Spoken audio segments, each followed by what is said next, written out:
La presentación tiene como objeto el cambio de paradigma que se produjo entre el poblado dirigido de Caño Roto y la unidad vecinal de Hortaleza. Como ya saben, el primero es de los arquitectos Antonio Vázquez de Castro y José Luis Iñiguez de Onzoño y fue construido entre 1957 y 1963. Y el segundo, que fue construido en 1963, fue construido por un equipo de muchos arquitectos, y estos son Fernando Higueras Díaz, Francisco Cabrera Carral, Luis Crespi González, Lucas Espinosa Navarro, Antonio Miró Valverde y Arturo Weber Crespo. Así como el primer proyecto podría considerarse el ejemplo más destacado de la política de los poblados dirigidos, el segundo lo fue de las unidades vecinales de absorción. Con este estudio comparado, les voy a enseñar cómo es un estudio comparado, siempre a su izquierda el poblado dirigido y a la derecha la unidad de absorción. Con este estudio comparado se pretende significar la evolución que la arquitectura moderna española aconteció entre el diseño del primer y segundo proyecto. Como es sabido, las condiciones históricas hicieron que este proceso tuviera que producirse en un corto periodo de tiempo, aprendiendo de una manera solapada, un tanto brusca, una generación de la siguiente, hasta llegar a la tercera generación, tal y como la entiende Philip Drew. Esta última es la representada por el equipo de Fernando Higueras, pero debe entenderse como el fruto de un proceso evolutivo del que el otro equipo también formaba parte. Una vez establecida la intención del artículo, conviene explicar el punto de vista desde el que se abordará. Ambos proyectos han sido estudiados en un marco histórico o político-institucional, también desde un punto de vista urbanístico o constructivo. Sin embargo, en este caso, el artículo se centrará en su aspecto cultural, que no tiene tanto que ver con lo institucional como con la relación entre la cultura y la sociedad. Abordará el espacio desde la vida de sus habitantes. Si el primer proyecto intentó construir unas viviendas de un más que considerable valor tipológico para cada familia en un conjunto concienzudo y meritoriamente ordenado que imponía un carácter al poblado, estoy citando a José Manuel Calvo del Olmo, el segundo insistió en la vida en comunidad de estos habitantes como estrategia para facilitar su inserción en la urbe. Así, mientras el primero se planificó separando el ámbito público del privado con unos límites impenetrables sin transición alguna, el segundo trabajó una continuidad espacial, llevando la asociación de escalas hasta su máxima complejidad. Así, desarrolló hasta las últimas consecuencias su objetivo de integrar a sus habitantes en la vida de la urbe y, como no podía ser de otra manera, a la urbe en la vida de sus habitantes. Si el primero construyó el espacio público como un vacío acotado por la edificación que podría ser habitado por los ciudadanos, el segundo entendió el espacio de un modo más abierto, consiguiendo una relación mucho más productiva entre la esfera pública y la privada. A pesar de que los dos proyectos se preocuparon por crear espacios vecinales que favoreciesen la vida en comunidad, el segundo arriesgó más en este sentido. A pesar de que los dos proyectos estaban basados en la estrategia de la asociación de escalas que había sido planteada poco antes por ciertos miembros de los congresos CIAM y a la postre del Tinten, el segundo planteó una mayor complejidad, basada en la continuidad espacial que más adelante se explicará. El resultado consistió en el desarrollo hasta sus últimas consecuencias de la idea de una comunidad en relación con el entorno. A lo largo del tiempo, los patrones de vida, es decir, las pautas de comportamiento, los modos de vida de los habitantes eran cambiantes y se iban alterando y ajustando conforme la cultura y sus disposiciones culturales también lo hacían. Por lo tanto, se volvía imprescindible reidentificar contenido y continente, hombre y entorno.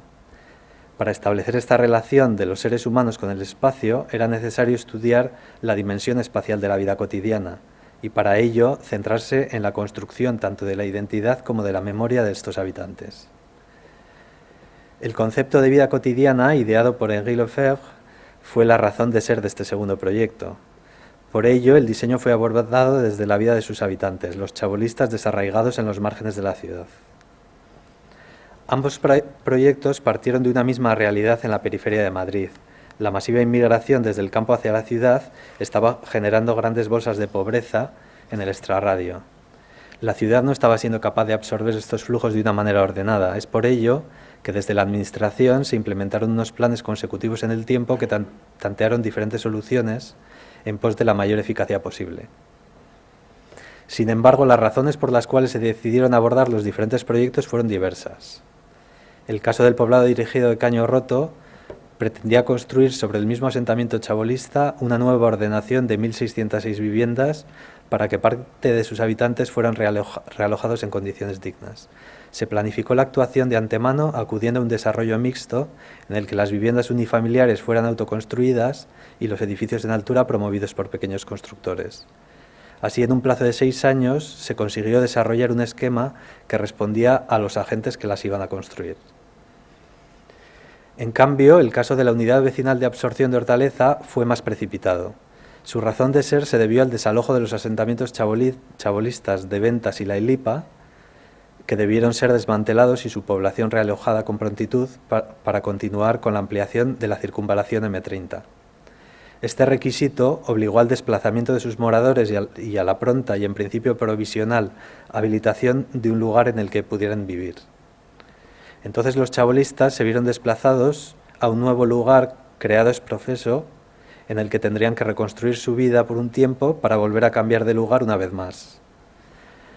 Sin embargo, frente a este proceder, los arquitectos encargados del proyecto de las 1.100 viviendas pelearon para que los requisitos iniciales se repensasen y así poder conseguir unas mínimas condiciones de habitabilidad.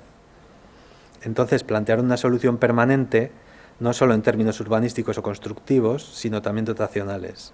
Un ejemplo de ello fue el cambio de los baños comunales inicialmente propuestos por otros en el interior de cada vivienda. Pretendían así defender la dignidad de estos chabolistas. Probablemente su condición de migrantes, forzosamente desplazados de un lado a otro, desarraigados de su propio origen, daría aún más fuerza a los arquitectos para desarrollar la idea de ciudad en la que creían. Las imágenes de esta comunidad, los migrantes urbanos que habían perdido toda esperanza en sus lugares de origen, serían los protagonistas del espacio. La labor de los arquitectos consistía en desvelar lo común, aquello que les permitía identificarse como grupo en la realidad mayor de la ciudad y así poder encontrar esa idea de permanencia que el habitar arraigado significaba. Esta asociación de individuos que eran los chabolistas se convertiría en un tejido diferenciado a la vez que relacionado con el resto de la ciudad. El tejido propio, con sus características singulares y una cierta autonomía dentro de la ciudad, debería moldarse a las prácticas sociales de sus habitantes. Los propios habitantes deberían participar en su configuración mediante la vida que en él realizarían. Se trataba de un tejido propio porque de él se apropiarían sus habitantes mediante su participación en el espacio. La asociación de individuos partía del grupo social existente, pero esta realidad social necesitaba de un medio físico que no coartara para desenvolverse que no la coartara para desenvolverse sin desvirtuarse. Por lo tanto, además de la minuciosa atención a sus habitantes, era necesario estudiar el espacio de un modo abierto, un espacio que no impusiese barreras, sino que posibilitase la relación. Por ello, la concepción del espacio se caracterizó por su forma abierta, su continuidad y el difuminado de los límites. Es cierto que ambos proyectos comparten y pueden ser explicados según la visión que unos años más tarde Christopher Alexander y sus colaboradores publicarán en su lenguaje de patrones. Sin embargo, existe una diferencia de grado entre ambos proyectos. Es verdad que ambos consiguen una identidad en el paisaje. También lo es que ambos buscan la domesticidad de ciertos espacios públicos a través del trabajo de la escala. Sin embargo, solo el segundo estuvo basado desde un inicio en la presencia y visibilidad de la vida de sus habitantes como fachada e identidad de su comunidad. Por el contrario, en el primer caso, los rotundos límites y la austera abstracción buscaban un orden cerrado de compartimentos estancos y espacios discontinuos. Este aspecto se hacía evidente en la tipología edificatoria. En el caso de Caño Roto, la descongestión del espacio privado fue conseguida mediante patios interiores a los muros o vistas lejanas en altura. De un modo más general, el énfasis del proyecto estuvo en la diversidad de las tipologías que darían lugar a una ordenación urbana también variada. De esta manera, mediante las opciones edificatorias, se pretendía conseguir un conjunto plural. Y de esta variedad surgiría también la diversidad de los espacios públicos, desde los más íntimos o domésticos a los más públicos. En cambio, en Hortaleza, la tipología de la vivienda fue la misma para todos los bloques de vivienda. Este tipo se caracterizó por el difuminado de sus límites, cualidad que no focalizaba la atención tanto en la variedad del bloque, el continente, como en la vida que lo animaría, el contenido. La concepción del tipo mediante el difuminado de sus límites, evidenciado por ejemplo en los accesos a las viviendas como espacios intermedios entre lo público y lo privado, tenía como finalidad la presencia de sus habitantes en el espacio público. Aun cuando estuviesen en el ámbito semiprivado, los habitantes se presentaban como fachada e identidad de su comunidad. Resulta revelador el análisis de una calle secundaria tipo de este desarrollo, en la que observando una fotografía de la actuación podría plantearse la duda de si es una calle o un espacio más interiorizado, como lo es un patio o una corrala. La estrechez de la calle, en la que sin embargo también pueden aparcar coches, su extensión más allá de la fina fachada hacia los espacios de transición entendidos como corredores o calles elevadas, pero también como terrazas de las viviendas, son algunas de las cualidades que fomentan una ambigüedad perseguida. Estas decisiones estaban basadas en una idea de complejidad cuya única finalidad era dar vida al lugar con la simple presencia de sus habitantes, potenciar esa presencia mediante una mezcla enriquecedora de actividades en un mismo espacio. Frente a esta diferencia existían otras similitudes. En ambos casos la tipología edificatoria tenía en cuenta otros aspectos relativos a la identidad y la memoria de sus habitantes, gente venida del ámbito rural. Así como en Caño Roto la tipología de viviendas unifamiliares en parrilla configuraba unos espacios exteriores que recordaban a la vida rural, la configuración de cada bloque de la unidad vecinal de absorción, con una carcasa colgada, buscaba una tipología a dos aguas, consiguiendo una anchura considerable en el testero como si de un caserío tradicional se tratase. En este último caso, esta decisión no fue óbice para descuidar los criterios higiénicos modernos de iluminación, ventilación, etc. Los bloques habitacionales eran pastillas modernas y la carcasa se superponía a ellos para conseguir el volumen capaz buscado. Así se reducía el número de calles, pero aún más importante, se conseguía desde el exterior la sensación de interioridad de cada uno de estos caseríos. También se podría hablar de la horizontalidad voluntariamente perseguida de los bloques en el paisaje o del acceso directo por el exterior desde el espacio público a cada vivienda, todos ellos aspectos relacionados con la vida rural. Sin embargo, la principal diferencia entre ambas propuestas estaba en los espacios de transición.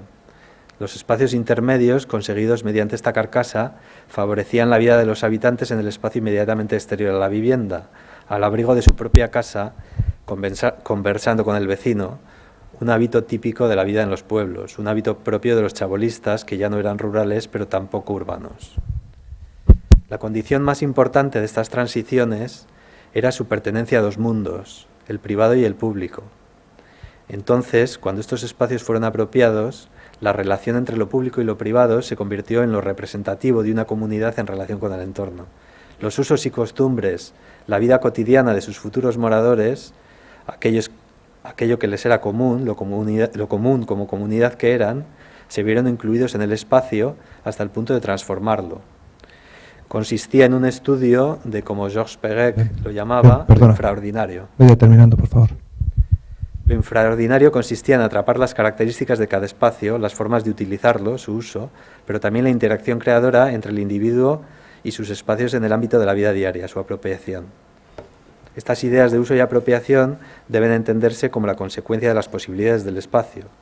Su forma abierta posibilitaba su concepción como contenedor de las actividades que en él se desarrollaran sin restringirlo a una única función. Se trataba de espacios sin función precisa, pero no precisamente sin función. Por lo tanto, y concluyo, frente a la relación medida pero abstracta entre morfología urbana y tipología edificatoria de la propuesta de Antonio Vázquez de Castro y José Luis Íñiga de Onzoño, la unidad vecinal de absorción de Hortaleza fue desarrollada desde la vida concreta de sus habitantes, como parte de una comunidad mayor. Como consecuencia de ello, fue concebida como un medio continuo, entendido como un hábitat en el que los diferentes ecosistemas se relacionaran. Consistía en una comunidad diversa constituida por una yuxtaposición de realidades que enriquecía el conjunto.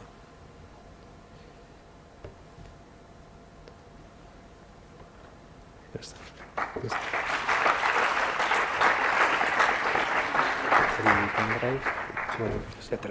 Vale. Vamos a hacer una pequeña pausa, 20 minutos, saliendo a la izquierda.